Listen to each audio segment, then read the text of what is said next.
Yeah, hi everyone. My name is Katia. I'm a user experience researcher at Beehive. And yeah, today I'll be talking about thinking beyond user interface design. So before we get into the talk, I want to tell you a tale about three blind men. And this tale can teach us something very important about user experience.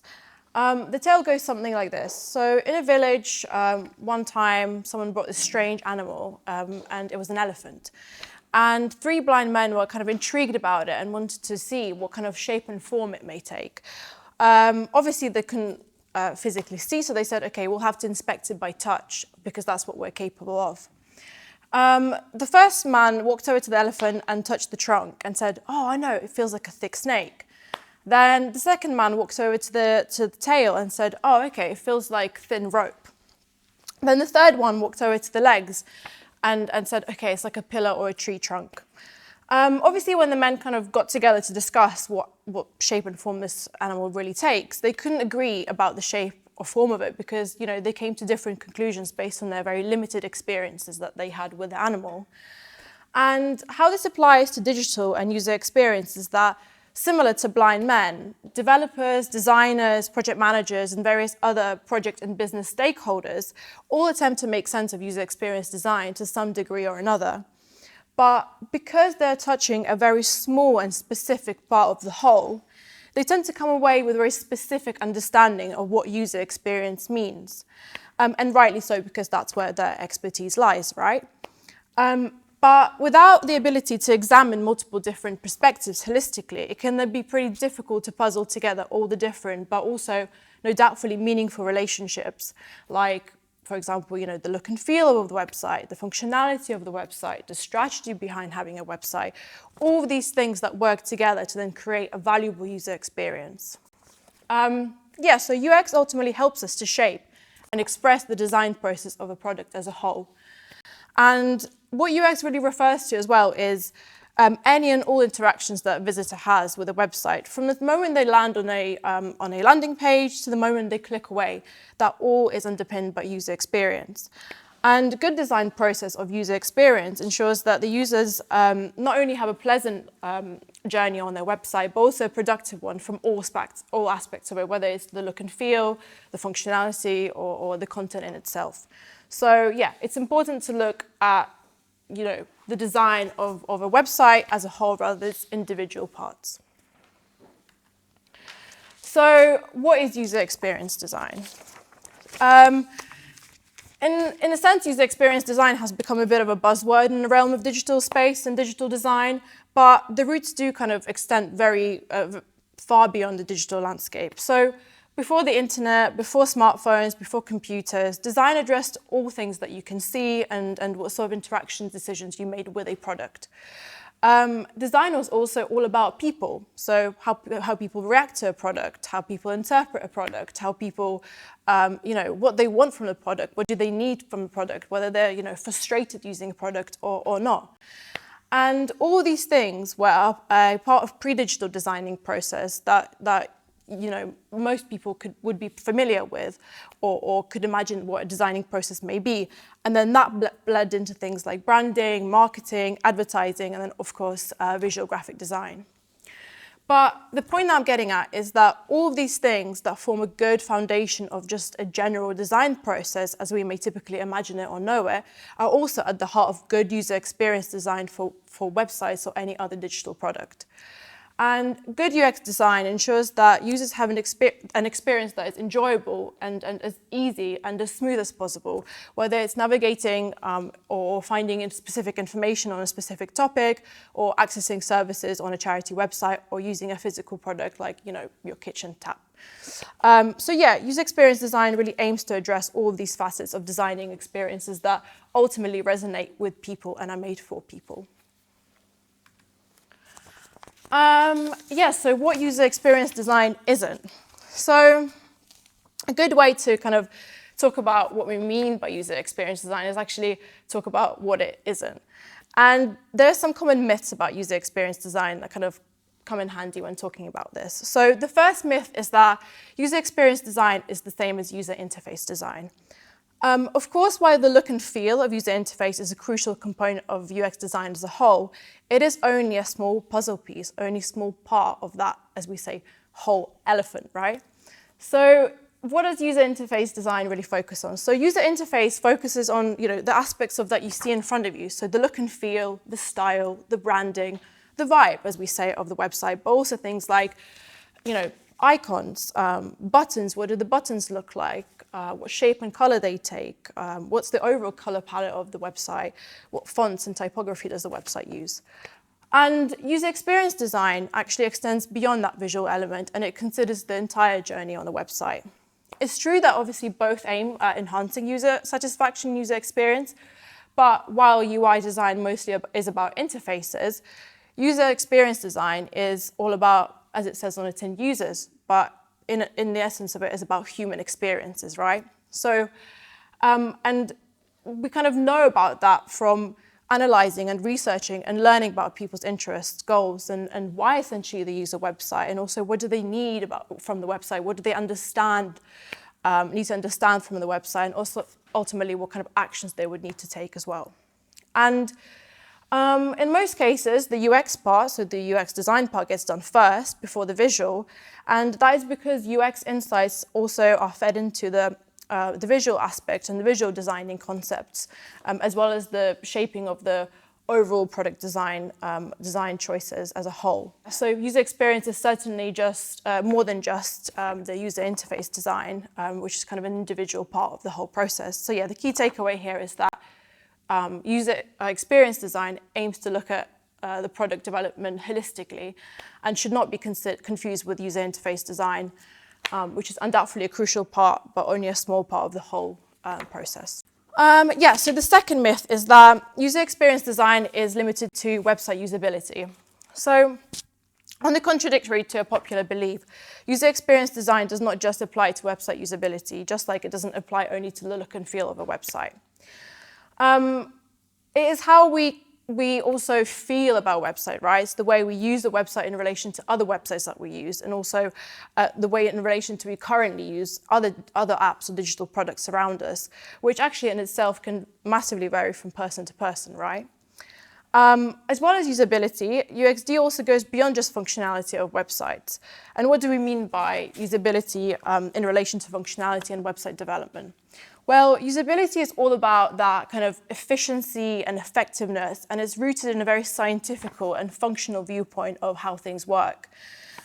If you only focus on usability, then it's highly likely that you produce a website that doesn't align with the people-centered aspects like emotional and behavioral human responses to products and services that we use. Most things that we use tend to provoke some sort of emotional reaction, whether we love it, whether we hate it, whether we're impartial to it, or a mixture of everything together. We experience a response in one way or another.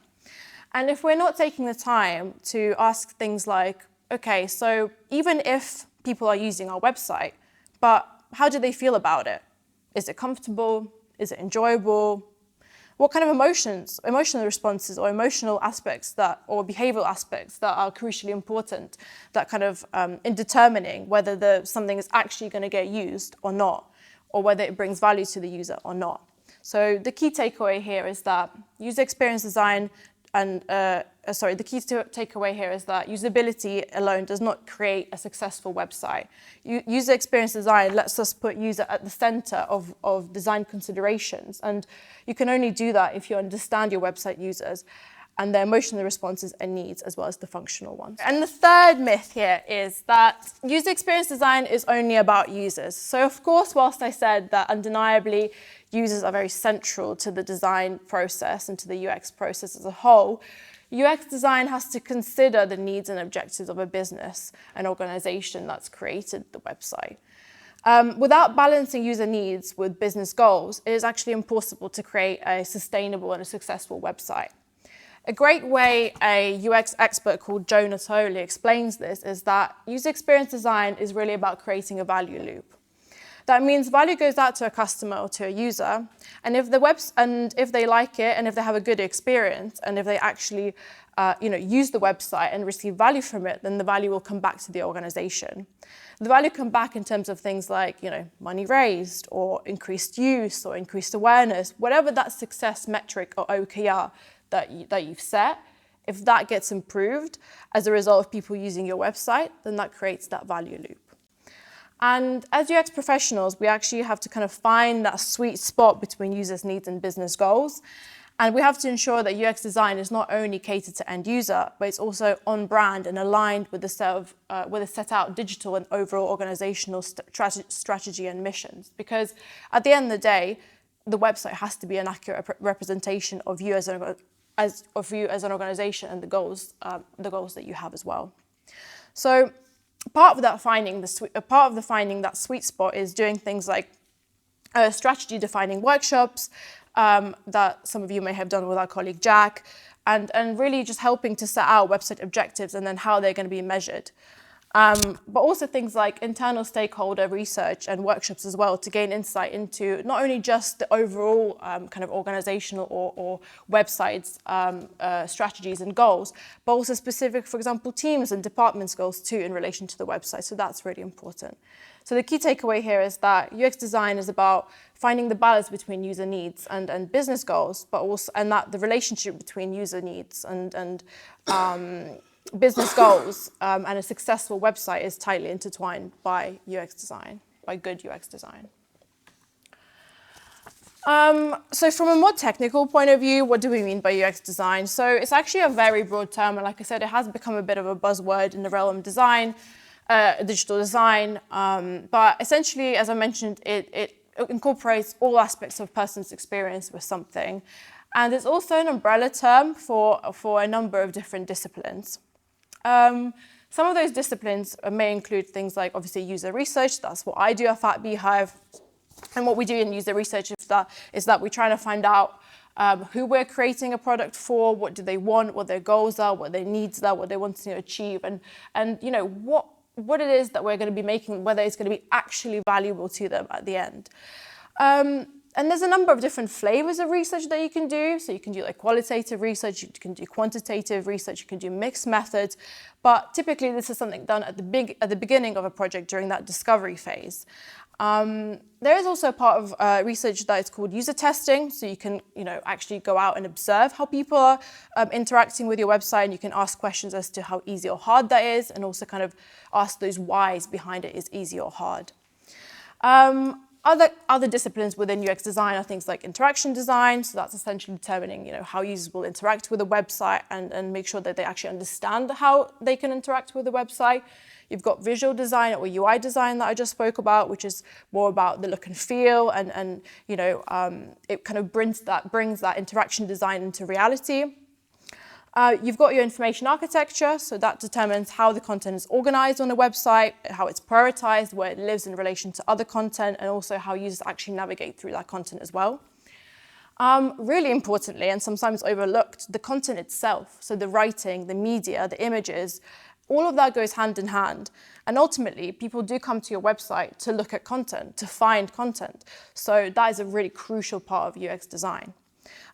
Also, you've got your front end and back end development. So front end is what, which brings everything to life in terms of what you see and what users interact with. And then you've got your back end, which focuses on everything that you can't see on the website, but ultimately that powers and underpins the website behind the scenes. So the functionality and usability that I was talking about.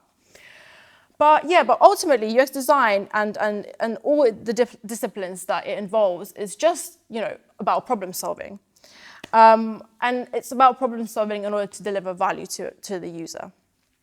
And valuable experiences are experiences that, as you can see here, are useful, desirable, accessible, credible, findable, and usable. So why should we care about user experience design? So the importance of good user experience design should not be underestimated. One of the main reasons why we should care about it is because more often than not, our creations are actually used by other people. Whether it's a charity website or another type of software or product, it is likely that it's created to be used by a person. And people's experiences can be either good, bad, or a range of emotions or experiences. But unfortunately, the bad ones tend to stick out a little bit more than the good ones sometimes. Therefore, what we do want to do is create meaningful and fulfilling and better user experiences that are valuable. Because in reality, people only have a dedicated amount of energy or time they can devote to, find out whether their needs going to be made or needs going to be met or goals going to be achieved. So yeah, the truth is that unfortunately, if your product sucks, it's quite likely that people are also going to think that you suck, which is a never good place to be. Another reason to care about user experience design on top of what we already spoken about is because it's simply enjoyable. UX design has the power to elevate things to a level where the emotional needs of somebody's are met and are satisfied with sort of that functional aspect that I was talking about as well, which in turn can make very positive experiences turn even more meaningful and even more fulfilling and even more memorable, which in turn can lead to, once again, that value loop of increased user satisfaction, increased brand loyalty, increased key metrics, organizational success, whatever that means to the organization, and other profound effects on charity goals and website goals as well. So why it should matter to more specifically the charity sector? Unfortunately, more often than not, in the third sector tends to fall a little bit behind the commercial world in terms of user experiences on their websites. And non-profit organizations, just like any other businesses, nowadays rely super heavily on online presence to reach their audiences. But unlike profit-driven organizations, non-profits have the very hard task of making as meaningful and as deep digital kind of experiences and impact with often a lot fewer resources. That's why when we're developing charity websites, we must allocate resources and to leverage the most impact possible. And that's where user experience design and good user experience design comes into play. Even small changes on a website, which may cost you little compared to little to implement compared to like an overall cost of a website build, can make such a big improvement and such a big difference. So, for example, by conducting user research and using some of those techniques that I said, like qualitative research into quantitative research into like demographics or Google Analytics or heat mapping and stuff like that, or qualitative research into surveying your users, interviewing your users, or mapping out user journeys. Charities can gain a deeper understanding of the audience's motivations, preferences, requirements, behaviors, even accessibility requirements and frustrations and pain points as well. For example, if you make a small change on your donation journey to make it quicker with few, so a user can convert with fewer clicks, like auto-populating details or Apple Pay or Google Pay implemented, then that can make a significant improvement to your conversions. Or even simpler changes like, changes to your navigation to make sure that content that you want to be fleshed out, it is there fleshed out in a navigation in a way that users can easily find and easily discover it if they don't already know what they're looking for or they don't really know that it's there. So it's simple changes like that should not be underestimated and are all part of good user experience design. And this understanding enables us then to design solutions and iterate existing user experiences to make them more and more tailored to the specific and target audiences and their needs. Once again, creating that kind of value loop of then positive feedback going back to the organization. So in conclusion, user experience design, as I've just said, does go far beyond just the mere aesthetics or functionality. And it is all about creating experiences that ultimately bring value to the user and the organization in itself.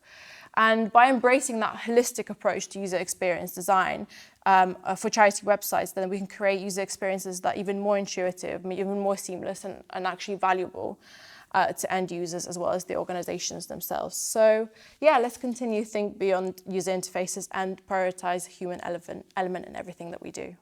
Thank you.